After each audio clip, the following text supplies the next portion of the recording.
Peuple de Dieu, bonjour. Shalom, shalom encore une fois. Nous sommes encore là pour les contes de la parole de Dieu. Nous rendons grâce à l'Éternel pour la grâce qu'il nous a faite encore cette matinée. Ouais, nous sommes là pour partager sa parole dont le thème est intitulé « À l'école de Jésus-Christ ». Le thème ici a été tiré dans un livre dans le Nouveau Testament. Nous avons deux livres qu'on va devoir lire à cette heure. Et le plus grand thème était s'engager à suivre Jésus. Et le sous-thème c'est à l'école de Jésus-Christ. Alléluia. Et sans pour autant tarder, nous allons lire dans le livre de Matthieu 11, 29. Lisons la parole de Dieu dans le nom puissant et merveilleux de notre Seigneur et Sauveur Jésus-Christ. La Bible nous dit, lisons, c'est Jésus qui est en train de dire. Il est écrit, prenez mon joug sur vous et mettez-vous à mon école, car je suis doux et humble de cœur, et vous trouverez le repos pour vous-même. 30. Oui, mon joug est facile à porter et la charge que je vous impose est légère. Alléluia. En voyant la parole qu'on vient de lire, on doit devoir d'abord décortiquer et définir les mots école et qui est Jésus-Christ. L'école, c'est un lieu où on part prendre les instructions. L'école, c'est quelque part où on part qu'on puisse, pour que les enseignants puissent enlever l'ignorance dans nos têtes. Raison pour laquelle nous tous nous sommes nés. Et il y a l'âge où on a atteint, on avait décidé de partir à l'école. Et gloire à Jésus, il y a l'école maintenant que nous voulons maintenant aborder, qui est l'école de Jésus-Christ. Là où Jésus-Christ nous montre que les jours qu'il va nous donner, lui-même il est doux et humble. Et puis il dit que son joug est facile à porter et la charge qu'il nous impose est légère. Dans les moments où nous sommes, je sais que bon nombre déjà refusent d'en croire en Jésus-Christ parce que ils trouvent que la spiritualité, le fait de croire en Jésus-Christ est devenu une chose tellement difficile pour eux. Alors que Jésus-Christ nous montre qu'à son école, son joug est tellement facile à porter. À l'école de Jésus, je dois décortiquer qu'il y a 3 dimensions pour suivre Jésus-Christ à son école. Raison pour laquelle quand Jésus-Christ était avec ses disciples, il avait commencé d'abord par les appeler. Et quand il a appelé certains d'eux, il y a d'autres qui ont appelé les autres. Par exemple, lorsqu'il a appelé Philippe, Philippe était parti aussi appeler Nathanaël. Alléluia. Et puis Nathanaël a dit, est-ce que à Galilée, on peut trouver quelqu'un comme de la manière dont il est en train de me parler. Il ne savait pas qui était Jésus lors de son appel. Mais Jésus lui a dit, parce que je t'ai vu sous les figuiers, tu crois. Désormais, tu verras les anges descendre du ciel. Tout ça, c'était à l'honneur de Jésus-Christ. Et puis, quand il a commencé maintenant à vivre avec Jésus-Christ, c'était comme la première étape de son école vis-à-vis de Jésus-Christ comme son enseignant. Mais par après, Nathanaël a été convaincu que Jésus-Christ est le Seigneur. Le jour où Jésus-Christ leur a demandé qu'est-ce que les gens ont en train de parler à mon sujet, ils étaient calmes, mais c'est Pierre qui a répondu à la question. Et Jésus a dit, c'est pas toi, c'est pas de ta force ou de la manière des hommes que tu as dit cela, mais c'est de la manière dont Dieu te l'a révélé. Alléluia. Nous sommes ici pour maintenant décortiquer le thème, l'école de Jésus-Christ. Car dans les siècles où nous sommes, il faut savoir la chose la plus difficile qui peut te qualifier comme un bon élève de Jésus-Christ et la chose qui peut te détruire en étant un élève qui a échoué avec sa classe. Prenons l'exemple de la manière dont nous avons fait la 6e année des humanités lorsque nous étions en train de chercher le diplôme. Nous tous, on était sérieux parce qu'on savait la chose dont on cherchait. Et puis, avec la chose dont on cherchait, la chose qui a fait à ce que nous puissions avoir le courage, c'était le diplôme. Maintenant, à la fin des comptes, maintenant de l'école de Jésus-Christ, qu'est-ce qu'on va avoir comme récompense? Qu'est-ce qu'on va avoir comme la finalité? Qu'est-ce qu'on va trouver comme la récompense de l'école qu'on était en train d'étudier? À l'école de Jésus-Christ, premièrement, c'est la croyance qui est la première classe. Raison pour laquelle lors du baptême, on doit d'abord croire en Jésus-Christ et après avoir cru, on doit maintenant commencer à étudier. Parce que ce n'est pas le même jour où Jésus a appelé Pierre que Pierre a été converti. Non. Raison pour laquelle Jésus dit à Pierre, et lorsque tu seras converti, tu seras converti, affermis aussi tes frères. Parce qu'ils étaient avec Jésus sans avoir les salis. Et quand on parle du salut, c'est la deuxième étape de l'école de Jésus-Christ.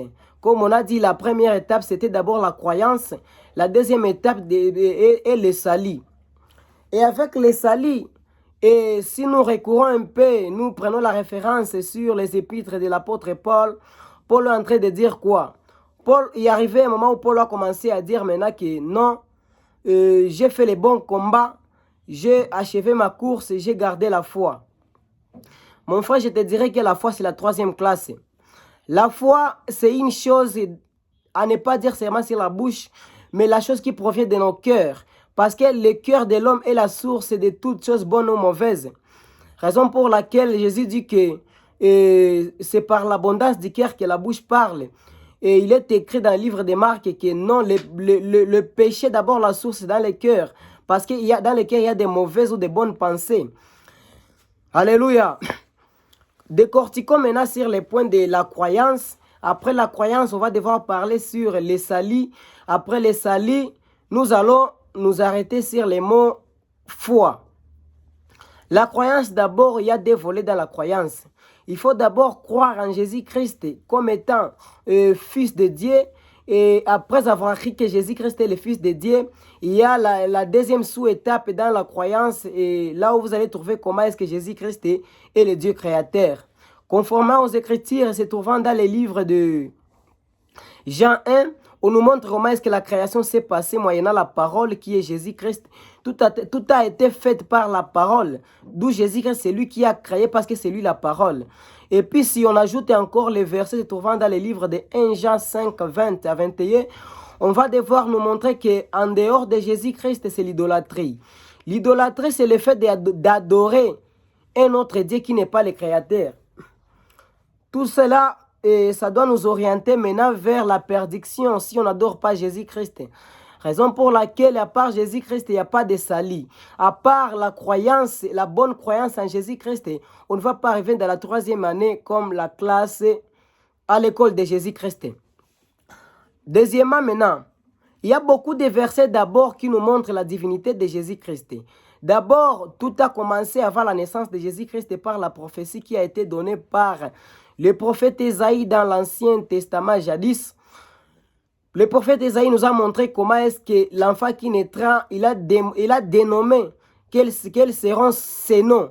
Ces noms seront, il a dit, premièrement, on va lui appeler conseiller merveilleux. Il a dit, il sera appelé Dieu fort, et le Père éternel, et la domination reposera sur son épaule.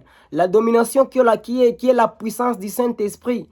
Lorsqu'il était en train de recevoir les baptêmes par les prophètes Jean qui nous a dit que non, je suis venu avant lui, mais lui m'a précédé. Parce que Jésus-Christ, c'est lui le créateur des gens. La raison pour laquelle Jean nous dit que non, lui, il m'a précédé. Et si tu vois dans Jean 8, lorsque Jésus-Christ parlait aux Juifs et à ses disciples, il disait que non, avant qu'Abraham ne fît, moi je suis. Or, le je suis là, c'est le je suis que non, que Dieu avait révélé à Moïse, car Moïse avait demandé à Dieu, non, lorsque j'irai chez les Israélites en Égypte, je leur dirai que quelqu'un m'a envoyé, mais je leur dirai quel nom, c'est celui qui m'a envoyé. Dieu a dit à Moïse comme réponse, non, tu leur diras que je suis celui qui est, je suis envoyé vers eux. Et en voyant le je suis là, ça n'a pas une autre signification si ce n'est pas Yahweh. Yahweh, c'est le vrai nom de Dieu, le vrai nom qui a été révélé à Moïse pour aller dire aux Israélites et leur montrer la puissance de Dieu devant les disciples de Pharaon. Et comme Pharaon aussi était Dieu chez lui, Moïse, Dieu a voulu dire à Moïse que non, je te ferai aussi Dieu devant les Égyptiens. Et tout le monde connaît la puissance dont Dieu avait mis dans son serviteur Moïse. Moïse a manifesté la puissance de Dieu partout où il passait jusqu'à sa mort. Moïse a manifesté la puissance de Jésus. Jésus qui est le vrai Dieu. Maintenant, si tu lis maintenant dans le livre de Jean 8, 24, tu vas voir comment Jésus-Christ est en train de dire, si vous ne croyez pas à ce que je suis, vous mourrez dans vos péchés. Si vous ne croyez pas à ce que je suis, vous mourrez dans vos péchés. Qu'est-ce que cela veut dire? Le Jésus là veut dire quoi? Il y a des références bibliques qui vous diraient qui vont vous devoir vous montrer que non, l'existence maintenant, le Jésus veut dire maintenant l'éternel, car tout homme qui a été créé depuis Adam jusqu'à nos jours, les hommes connaissent la mort, mais celui qui a été mort et ressuscité parce que la mort ne pouvait pas lui retenir, c'était Jésus-Christ qui a vaincu la mort. Jésus-Christ qui est le vrai Dieu, Jésus-Christ qui est le Dieu créateur. D'ailleurs, si on peut faire encore la référence dans le livre de 1 Jean 5, 20 à 21, on doit devoir nous montrer que loin de Jésus-Christ, c'est l'idolâtrie, c'est qu'on vient de dire, c'est qu'on a dit dans la parole qui vient de passer. Jésus-Christ, c'est le vrai créateur et en dehors de lui, c'est l'idolâtrie. Raison pour laquelle, dans la croyance, je vous invite, mes chers frères et sœurs, à croire dans la vraie croyance qui est Jésus-Christ. Alléluia. J'espère que là-bas, on vient de se comprendre un peu, malgré qu'on n'a pas entré en profondeur, mais on va devoir méditer le verset qu'on vient de donner pour entrer dans la profondeur et voir comment est-ce que Jésus-Christ est. C'est lui l'image de Dieu qu'on ne peut pas voir. C'est lui et la divinité de Jésus, de Dieu. La divinité de Dieu, lorsque Dieu a voulu visiter le monde, charnellement, il s'est incarné dans le corps de Jésus-Christ. Raison pour laquelle, lorsque Marie voulait recevoir la grossesse de Jésus-Christ, qu'est-ce que Marie avait demandé à l'ange Gabriel qui lui amenait les messages, Gabriel, le messager de Dieu? Marie a demandé comment est-ce possible, moi qui suis une femme vierge, peux-je recevoir quoi? La grossesse alors que je suis vierge? Gabriel a répondu que ça sera par la puissance du Saint-Esprit. C'est que Jésus-Christ n'était pas né par la semence de l'homme, mais c'était par la puissance, moyennant la puissance du Saint-Esprit. Raison pour laquelle l'Esprit-là a pris maintenant le corps de Jésus-Christ. Il a commencé même à étonner les gens à l'âge de 12 ans. Un enfant de 12 ans qui étonne les vieillards. Et si nous recourons encore nous prenons encore la référence dans l'écriture de Luc, là où on était parti présenter Jésus au temple, lorsqu'ils étaient croisés avec l'homme qui était rempli du Saint-Esprit, Siméon, quand il a pris Jésus, il a dit, maintenant mes yeux ont vu les salis. Ça, on va expliquer dans la 3e classe de l'école de Jésus-Christ qui est les salis. C'est ça la croyance. D'abord, il faut croire en Jésus-Christ. Après avoir cru, la deuxième étape maintenant, et la deuxième étape plutôt, voulais-je dire, c'est les salis maintenant, recevoir les salis, recevoir Jésus-Christ. Quand vous recevez Jésus-Christ, Jésus-Christ c'est lui qui vous donnera la capacité et l'effort de vaincre le monde. Car la Bible nous recommande de ne pas nous conformer au monde, mais nous sommes dans le monde.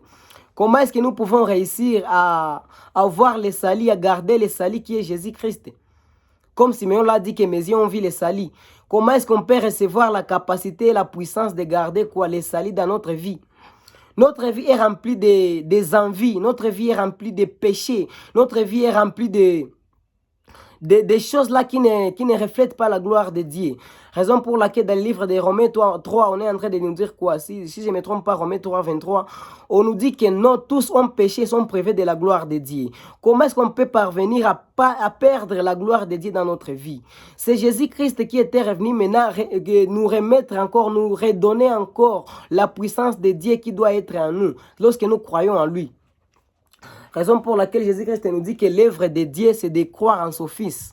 C'est ça l'œuvre de Dieu. Et le seul péché, c'est parce qu'ils n'ont pas cru en moi.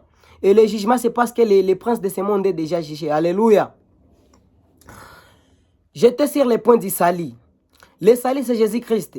Et quand vous recevez Jésus-Christ, c'est lui qui va vous donner la capacité maintenant de vaincre tous les péchés qui vous ont englouti. Tous les péchés qui vous donnent encore quoi? Le découragement dans la foi. Alléluia. Que le Dieu soit loué, le bon Dieu, le Dieu d'Abraham, d'Isaac et de Jacob. Qu'il puisse recevoir encore la gloire de nos bouches. Quand maintenant recevoir maintenant les salis. Les salis, il faut les recevoir moyennant 3 étapes. comme l'homme est créé à l'image de Dieu, l'homme est composé du corps, âme et l'esprit. Et puis, j'ai toujours dit aux gens que les trois dimensions de l'homme ont leur travail dans les points du salut. Comme le corps est représenté par le cœur. Et puis le cœur, la Bible nous montre dans le livre de Matthieu 5:8 que nos RS dont le cœur est pire, car ils verront Dieu. Et puis le même verset revient dans le livre des psaumes, si je ne me trompe pas, proverbes, là où il est écrit que non, garde bien ton cœur, car c'est là où proviennent les sources qui donnent la vie. Et puis, qu'est-ce que j'ai voulu signifier par cela? J'ai voulu signifier que l'homme gardera les salis moyennant les trois choses-là que je viens de donner, corps, âme et esprit. L'esprit aura une très bonne disposition lorsqu'il y a une vie de prière dans ta vie. Lorsque tu mènes une vie dont la prière te donne la force. Raison pour laquelle Jésus-Christ s'adresse à Pierre et à Jean lorsqu'ils étaient partis avec les trois disciples. Il leur a dit quoi? Vous n'avez pas pu veiller même pendant une heure. Priez afin que vous ne puissiez pas tomber dans les tentations. Tu sais, quand tu es tenté de tomber dans la tentation, c'est une chose qui te fait perdre le salut qui est en toi. Quand vous menez une vie dont vous n'êtes pas rempli de la prière, le diable va avoir des portes pour entrer dans ta vie. Alléluia. Il faut toujours avoir la capacité d'avoir une vie de prière dans ta vie. Un bon chrétien ne peut pas terminer toute une semaine sans jeûner. Un bon chrétien ne peut pas vivre une vie, il mange, il boit et croit qu'un jour la mort viendra. Non, ça c'était la doctrine des Sadducéens qui disait cela. Mais nous devons savoir qu'un jour il y aura la résurrection des morts, un jour il y aura le retour des Messies. Raison pour laquelle nous devons prendre de bonnes dispositions, comme il est écrit dans le livre d'Éphésiens 6, 20, en descendant là-bas. Vous allez voir comment est-ce que vous allez vous revêtir de l'armure que Dieu nous donne. On part maintenant sur les points de notre esprit. L'esprit, on était sur l'esprit, la prière. On part maintenant sur les points de l'âme. L'âme, j'ai toujours dit que c'est une poche. C'est une poche qui est dans l'homme, qui doit toujours recevoir les choses de Dieu. Malheureusement, dans ce monde où nous sommes, il y a les âmes qui reçoivent quoi? Qui reçoivent les choses de ce monde. Les âmes sont remplies de noms de stars. Les âmes sont remplies de noms de joueurs. Les âmes sont remplies de choses là qui sont de fortes distractions dans le monde. Raison pour laquelle les gens ne trouvent pas le temps de méditer la parole de Dieu comme il est écrit dans le livre de Josué 1:8. Et il est écrit que ce livre de la loi ne s'éloigne point de ta bouche, médite-les jour et nuit, afin de réussir même dans tes entreprises. Il est écrit là-bas. Mais les gens n'ont pas le temps même de méditer la parole. S'il s'agit de la parole, ils attendent seulement le dimanche pour recevoir la parole en provenance de leur pasteur. Alors que non, Dieu n'a pas donné seulement au pasteur la capacité. Dieu nous a donné aussi la capacité de marcher sur les serpents et les scorpions. Comment est-ce que nous saurons marcher sur les serpents et les scorpions? Premièrement, il faut que ton âme soit dans une bonne position. Deuxièmement, il faut que ton cœur soit dans une bonne position. Troisièmement, il faut que ton esprit soit dans une bonne position pour arriver au point de garder le salut qui est Jésus-Christ. Comment est-ce que maintenant tu seras dans la bonne disposition aussi longtemps que tu n'as pas ces trois choses dans une bonne disposition? En voyant maintenant lorsque les disciples avaient reçu le Saint-Esprit après la mort de Jésus-Christ, ils étaient devenus forts. La Bible déclare que non, même l'ombre de Pierre guérissait les gens. C'était pas facile. Pierre était concentré sur toutes ces choses-là. Pierre était rempli du Saint-Esprit. Quelqu'un qui est rempli du Saint-Esprit, c'est quelqu'un qui aime la parole de Dieu. Parce qu'il est écrit que toute prophétie qui contredit la parole de Dieu ne vient pas de Dieu. Alléluia. Que Dieu puisse nous aider. On était sur la deuxième classe. On part maintenant sur la troisième classe. Alléluia. La troisième classe, c'était la foi. Et on a dit que la foi est accompagnée de la parole dont Paul est en train de nous adresser. Qu'il a fait le bon combat, il a achevé la course, il a gardé la foi. Comment est-ce qu'on peut garder la foi? À l'école de Jésus-Christ. La foi est gardée par tes comportements. La foi est gardée par la manière dont tu médites la parole de Dieu. La foi est gardée de la manière dont tu as une très bonne relation avec Jésus-Christ. Et ce sont de tels gens qui iront dans le repos éternel. Les gens qui vont voir le royaume de Dieu. Parce que ce sont des gens qui n'ont pas régné la foi. Le fait de régner la foi, c'est pas à dire que tu commences maintenant à insulter Dieu, tu commences à ne pas croire en Jésus-Christ. Mais Jésus-Christ nous dit, bon nombre déjà viendront dans sa présence. qu'est-ce qu'il leur dira? Il leur dira que non, je ne vous ai jamais connu. Pourquoi? Il y a une parole accompagnée là-bas qui dit que vous étiez les ouvriers de l'iniquité. L'iniquité, c'est l'ensemble des péchés que l'humanité est en train de commettre. Les péchés, c'est le premier ennemi de l'homme. Les gens croient que non, il y a des ennemis de la famille, il y a des ennemis, les liens de la famille, non.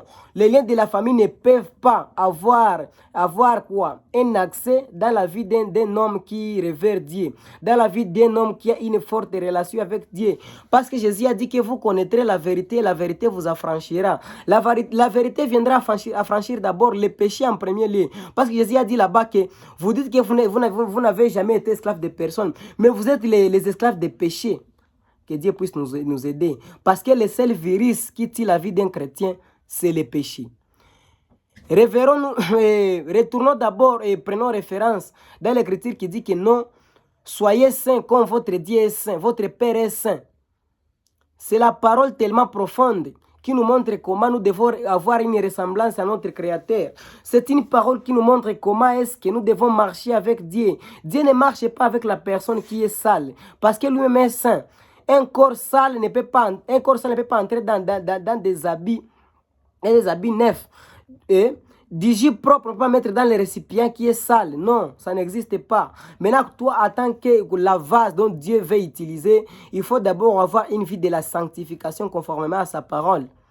Vous voyez un peu ça. Garder la foi, c'est éviter les péchés. Garder la foi, ce n'est pas se conformer au siècle présent. Garder la foi, c'est éviter toute distraction qui ne te donne pas le temps d'avoir une intimité avec ton Créateur. Garder la foi, c'est se régner toi-même. Nous prenons la parole qui est écrite dans le livre de Matthieu 16, 24. Matthieu 16, 24 nous dit que quelqu'un qui n'a pas la capacité de se régner ne peut pas être le disciple de Jésus. Comment est-ce que toi, tu peux parvenir à mentir à cause d'une petite somme comme ça? On te propose seulement 10 000 francs, 10 000 shillings ici en Ouganda et tu mens. Les mensonges vont perdre les salis en toi. Parce que la Bible déclare que les mensonges, c'est pour le diable, c'est lui le père du mensonge. Pour dire que tous les menteurs sont les enfants du diable. Et si tu recevais la mort maintenant dans les péchés, crois-tu que tu vas voir Dieu? Que Dieu puisse nous aider. Et c'est un peu ça la parole qu'on avait. C'est un peu ça ce qu'on avait à partager cette matinée. Et je te prie maintenant de ne pas seulement suivre la vidéo et t'arrêter là-bas, mais que tu puisses faire la méditation, que tu puisses maintenant faire quoi maintenant et examiner ta relation avec Dieu. Est-ce que pour le moment tu es en bon terme avec Dieu? Parce que nous sommes sur le point où Jésus-Christ peut revenir n'importe quand. Et puis quand il revient, te trouveras-tu en forme? Te trouveras-tu en train de réussir avec ces 3 classes? Il y a d'autres qui ont réussi avec ces 3 classes, mais arrivés maintenant à la fin, ils ont perdu la foi. Raison pour laquelle la Bible dit dans le livre de l'Apocalypse que ce que j'ai contre toi, c'est que tu as perdu ton premier amour. L'amour que Dieu parle là-bas, c'est ce que tu as cru à lui, tu as évité tout, mais à la fin des comptes, tu as retourné dans tes péchés. Ça, c'est la vie, c'est avoir la vie et l'habitude des cochons. Les cochons peuvent vomir. Au lieu d'abandonner les vomissements là, lorsqu'il sera affamé, il va encore retourner dans les vomissements. Alors que les chrétiens, nous savons que l'homme qui commettait les péchés en nous est parti. Donc c'est qu'il a décédé, il est mort. Il n'y a plus encore de rapport entre nous et les péchés qu'on commettait avant. Lorsqu'on reçoit Jésus-Christ, on devient une nouvelle créature. On doit mener une vie en prenant Christ comme le modèle parfait à suivre. Alléluia. C'est un peu ça, mes très chers frères et sœurs. Méditons sur ce qu'on vient d'écouter et changeons nos vies. Repentons-nous, car l'ère à laquelle nous sommes est grave. Et surtout, ce qu'on doit savoir est que Jésus-Christ est à la porte. Il vient récupérer les gens qui sont prêts à partir avec lui. Les gens qui sont, l'église qui est sainte et sans tache. Alléluia. Recevez la puissance de vaincre le monde. Recevez la puissance de garder les salis. Recevez la puissance de garder la foi pour devenir maintenant les disciples de Jésus-Christ. Que Dieu soit loué. Prions pour la parole. Éternel Dieu, nous te bénissons pour les moments que tu veux de nous donner à partager ta parole. Car il est écrit que c'est poussé par le Saint-Esprit que les hommes ont parlé de ta part. Laisse cette parole puisse édifier même une âme. Comme il est écrit que il y a une très forte joie, une très grande joie dans le ciel quand un homme se répand, que 99 justes qui restent dans l'église sans devoir se repentir et changer leur vie. Je sais que cette parole, Seigneur, va être là pour ta splendeur, pour ta gloire, et qu'une âme puisse revenir à toi. Au nom puissant de Jésus-Christ, je prie ainsi. Amen.